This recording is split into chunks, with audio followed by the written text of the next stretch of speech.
She's useless, ridiculous. This will never work. The words sliced through the air like glass. I froze outside the half-closed door of the CEO's office, my hands still clutching the project folder I'd stayed 3 nights to finish. Their laughter followed, sharp and mean, the kind that feeds off humiliation. I'd known Gerald Stanton for 25 years, long enough to recognize that tone. He wasn't just dismissing an idea. He was dismissing me. I pushed the door open. The room fell silent, except for the faint hum of the city below. Gerald looked up from the table, still smirking, flanked by 2 younger executives who suddenly found their coffee fascinating. "So," I said quietly, setting the folder down. "You think I'm useless." Gerald leaned back in his chair, that lazy confidence he wore like a badge of honor. "Evelyn, it's not personal, it's just outdated thinking. We're moving in a different direction." Different direction. That's what they always said before erasing someone's years of work. I looked at the charts on the wall forecasts built from my data and felt something inside me go still. For months, I'd been running on caffeine and stubbornness, building a predictive logistics model that could have saved the company millions. And now, it was nothing but a punchline in Gerald's morning routine. I straightened the folder until the edges aligned. My voice didn't tremble when I said, "Then I resigned, but in 1 year, you'll hear about me." He blinked, confused, half laughing. "You're serious, completely." I turned and walked out before he could answer. The hallway felt longer than I remembered, the walls lined with plaques that still bore my name, Employee of the Year, Operational Excellence, Lifetime Service. They glimmered under the fluorescent lights, cold and irrelevant now. By the time the elevator reached the ground floor, my resignation letter was already drafted in my head. Outside, Chicago's wind cut through my coat, but it felt clean, honest. 25 years of loyalty ended with a single breath. I didn't know what came next, only that I was done asking for respect I'd already earned. Tomorrow, I would open a new folder on my laptop and start again. The next morning, I sat at my kitchen table, wrapped in the kind of silence that makes every sound feel too loud. The refrigerator hummed. A bus rumbled past below. Chicago kept moving, as if nothing had ended, as if I hadn't walked out of a 25-year chapter the night before. A mug of untouched coffee cooled beside me. I stared at the steam fading, thinking of the folder still in my bag, the project they laughed at, the one I'd built line by line in fluorescent light after everyone else had gone home. When I finally stood to move, a box caught my foot under the counter. I hadn't opened it in years. Inside was my late husband's old notebook black cover, edges frayed. He'd been a trucker for 3 decades, a man who knew every highway by heart. On the first page, in his neat block letters, it read, "Plan the route, then drive it." I traced the words with my fingers, the paper soft from time. Grief doesn't come in floods. It comes in quiet waves, and this one hit hard. I opened my laptop. The screen glowed back, cold but familiar. There it was, the proposal they'd dismissed. Predictive Freight Optimization Draft 7. For a long time, I just stared at it, remembering Gerald's voice. Useless. Ridiculous. My cursor hovered over the file name, then I copied it, renamed the new one Project Silverline. No company logo, no investors, just me, a cracked coffee table, and a notebook that once rode every mile of this country. The first line of code appeared, shaky from exhaustion, but real. Then another, and another. The apartment filled with the quiet rhythm of keys clicking, steady as breathing. By evening, my hands ached, my eyes burned, but I didn't stop. For the first time in months, I wasn't working for approval. I was working for truth. Outside, the city lights blurred against the window pane. Inside, something long dormant sparked back to life. Grief. It turned out, could fuel more than sorrow. It could drive you forward. 2 months later, My checking account blinked back a number that made my stomach twist. $61,000 left. Enough to survive a few more months. Maybe less if the heater kept acting up. Still, I couldn't stop now. Pride had already carried me this far. Quitting would make every sleepless night meaningless. I found a small office above a laundromat on the south side. The rent was cheap because the radiator hissed more than it heated and the ceiling lights flickered like an old film reel. The first day, I scrubbed dust from the windows myself and dragged in a second-hand desk from a thrift store. It wasn't glamorous, but it was mine. Days bled into nights. I'd study logistics reports until my vision blurred, then rebuild the AI model line by line under the glow of the desk lamp. The code was stubborn, elegant, infuriating a mirror of me. Sometimes I'd pause, rub my eyes, and hear my husband's old saying in my head, plan the route, then drive it. Week by week, Silverline began to take shape. The algorithm started learning faster than I expected, adapting to real-time shipping data with uncanny accuracy. One night, after hours of testing, the numbers appeared on screen. 88% predictive accuracy. I just sat there staring. Then, without thinking, I smiled a real, unguarded smile, the kind I hadn't felt since before Gerald's office, before the humiliation. The air in that cold little room felt warmer somehow. The next morning, I drafted a short email and sent it to every mid-size freight company I could find. Subject line predictive optimization system, pilot offer. Some bounced back immediately. Others stayed unread. I kept sending more. A week passed, then another. Hope began to wear thin, like the soles of my shoes. On day 30, as I packed up to leave, my laptop pinged a new message. It was from Northgate Freight Logistics.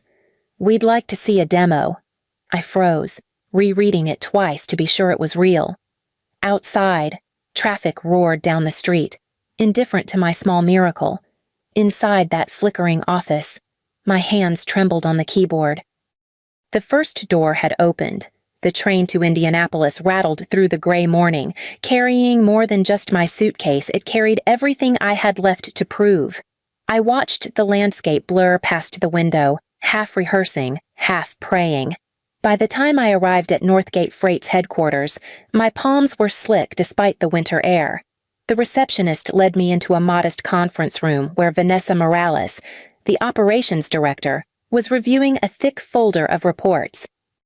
Early 40s, sharp eyes, no nonsense, the kind of woman who'd heard every pitch twice. Ms. Hart, she said, shaking my hand.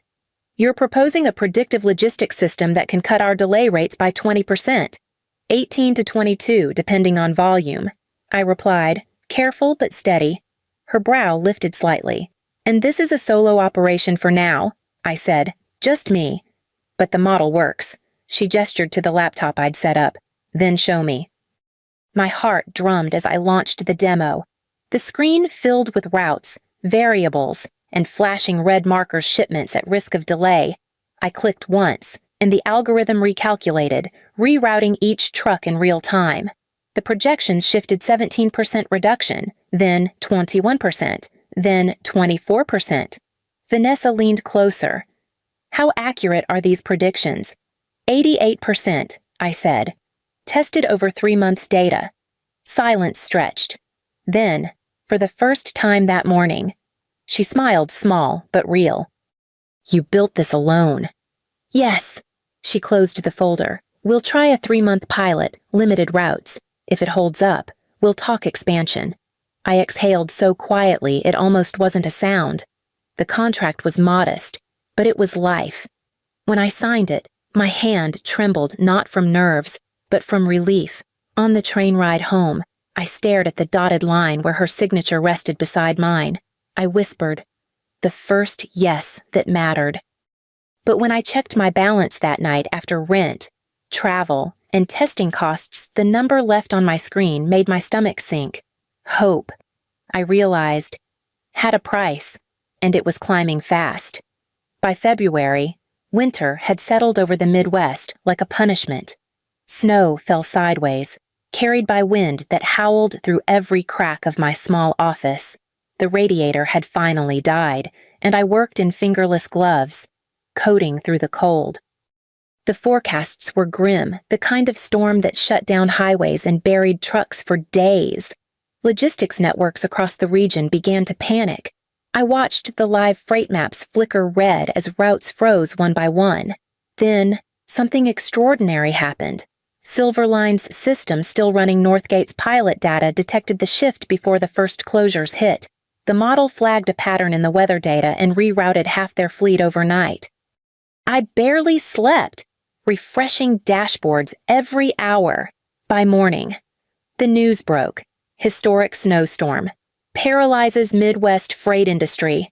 I clicked through article after article until one headline stopped me cold. Vanguard Freight among companies. Hit hardest. Gerald's company. My old home. Their trucks stranded, warehouses backed up, clients furious. I didn't feel triumphant, just still. My inbox chimed. A new email from Vanessa Morales. Subject: you just saved us $200,000, Evelyn. The system rerouted perfectly. We stayed operational while everyone else shut down. Whatever you're building, it works. Vanessa. I read it twice, then a third time, my breath catching on the last word. It works. For a moment, I just stared at the screen, the glow reflecting off the frost on my window. Then I whispered to the empty room. So it works. The silence after felt like oxygen. Every insult, every dismissal, every night I doubted myself, all of it narrowed down to this one truth glowing in blue light. I reached for my husband's old notebook, the one that had started this journey, and added a new line beneath his handwriting. Proof beats pride. Outside, the storm raged on, swallowing highways and headlines alike. Inside, in a forgotten office above a laundromat, I finally felt warm. By March, the snow had melted, but something else was spreading through the industry whispers, articles on freight forums, snippets of conference chatter, quiet LinkedIn posts, all asking the same question. Who built the system that saw the storm coming? I didn't answer. I didn't need to. The silence worked better than any marketing plan. One morning, as I was finishing my second cup of coffee, a notification popped up on my laptop, a message from an unfamiliar address. Evelyn, it's James Porter. You probably don't remember me. I was on the finance team at Vanguard. I'm CFO now. Gerald's asking about you. He's nervous. Thought you'd want to know. I sat back, letting the words sink in. Gerald. Nervous. The same man who'd laughed at me in front of his team, now pacing somewhere, wondering how his company was bleeding clients to a nameless rival. For the first time in months. I laughed. Not loud, not bitter, just a small, disbelieving sound that felt like air after too long underwater. By the end of that week, Silverline had signed 2 more clients, both mid-size freight companies, both referred quietly by Vanessa. My savings, once in freefall, began to steady. Rent was paid early for the first time in a year, but I knew I couldn't keep building alone. That's when I met Mia. She was 28, a software engineer recently laid off from a startup that cared more about coffee bars than innovation. She showed up at my office with a portfolio full of raw code and ideas that moved faster than her words. Bright. I told her after our first meeting. Fearless. Reminds me of myself at 30. She blushed, then stayed until midnight debugging the system beside me. Soon, the tiny office hummed with quiet purpose, 2 women from different generations connected by stubborn hope. Some nights, when the lights flickered and fatigue blurred my vision, I'd glance at Mia hunched over her laptop, and I'd think the whisper had become something bigger, something alive, and it was getting louder. 16 months later, the industry looked very different. Silverline had gone from a rumor to a fixture, a name whispered in meetings, then spoken aloud in boardrooms. Our client list grew faster than our website could keep up, and somewhere in the middle of that quiet rise, Vanguard Freight began to crumble.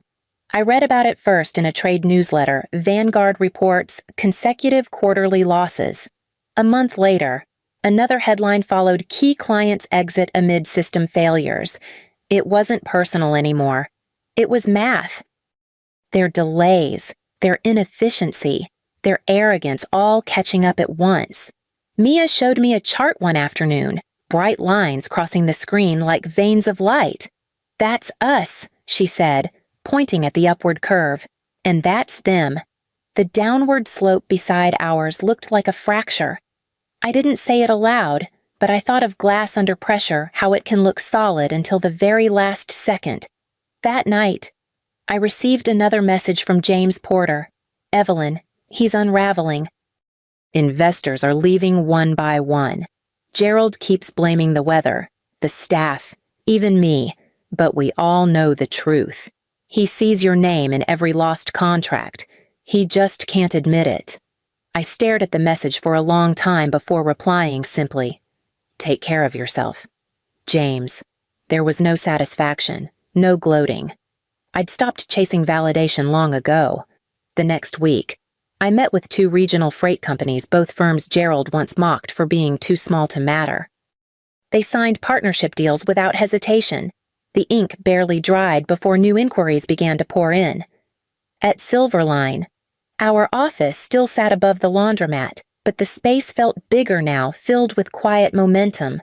Mia handled new clients with a steadiness that made me proud. Some evenings, as I shut down my computer, I'd glance at the city skyline reflecting in the window. The cracks in Vanguard's empire were spreading fast. I didn't need to break anything. The truth was doing it for me. The ballroom shimmered with light, the kind that made everything look polished and expensive.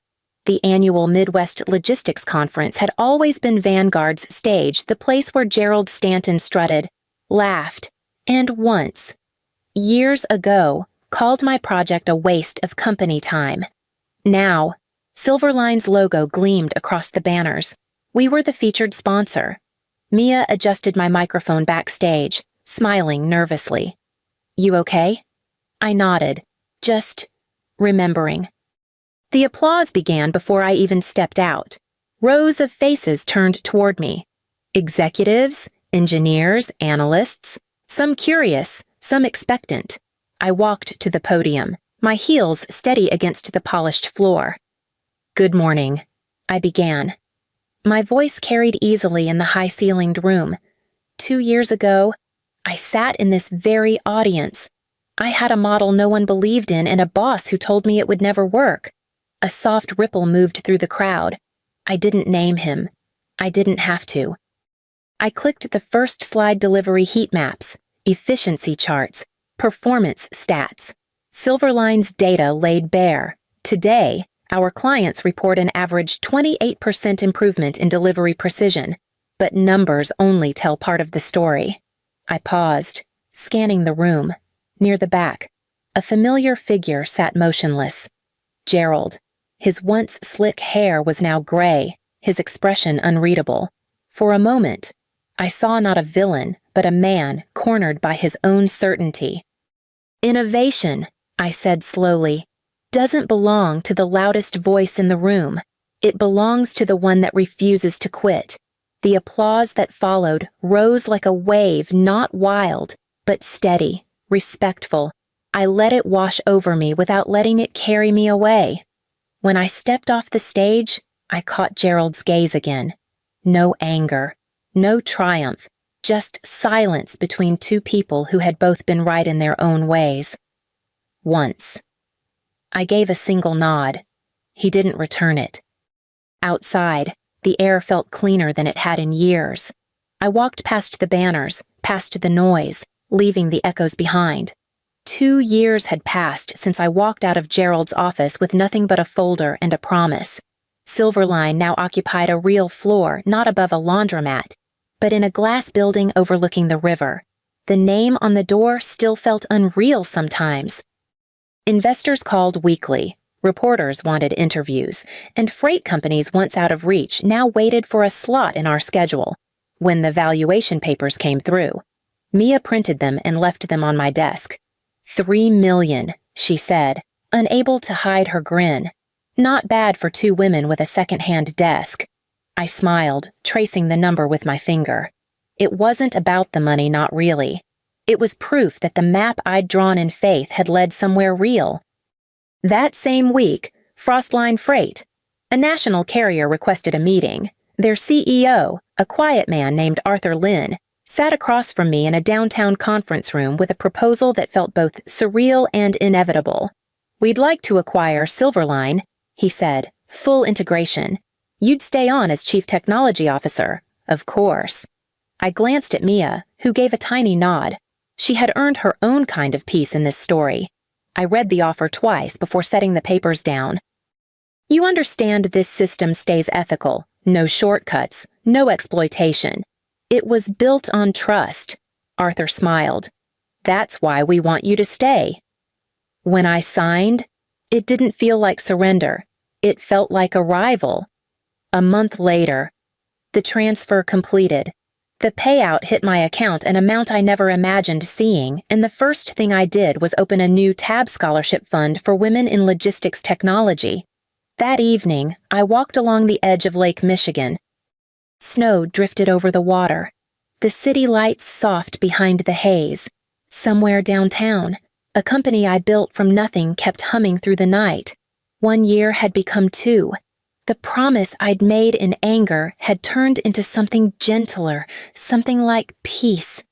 The ballroom glittered with silver and white, the chandeliers reflecting the words printed across every banner, "Silverline Building, the future of freight." The annual gala had drawn everyone, clients, investors, engineers, all gathered to celebrate what the company had become. I moved through the crowd slowly, shaking hands, offering practiced smiles. The music was soft, the speeches predictable, the champagne slightly too warm, yet underneath it all was a calm I hadn't felt in years. Across the room, near the bar, I saw him, Gerald Stanton, thinner now, suit hanging loose on his frame. His hair had gone almost entirely gray, his posture smaller. He stood alone, clutching a glass he barely sipped, eyes scanning a world that had moved on without him. For a fleeting second, he looked up and our eyes met. There was no anger left in me, no satisfaction either, just a quiet understanding of what time and truth could do to a man who built his power on noise. He looked away first. I didn't approach. I didn't need to. The distance between us said everything words could not. Later that night, back home, I slipped off my heels and set them by the door. On the kitchen table sat an envelope hand-addressed, the ink slightly smudged. It was from one of the scholarship recipients. "Dear Ms. Hart, I wanted to thank you for believing in women like me. I start my engineering program this fall, someday. I hope to build something that makes people stop underestimating us, too." I read the letter twice, the corners of my mouth lifting. Then I whispered into the stillness. He heard me, loud and clear. Outside, the city shimmered beneath a thin veil of snow. In the quiet that followed, my thoughts softened into something like closure. He never apologized. He didn't have to. The silence was enough. Sometimes the best revenge is simply being right.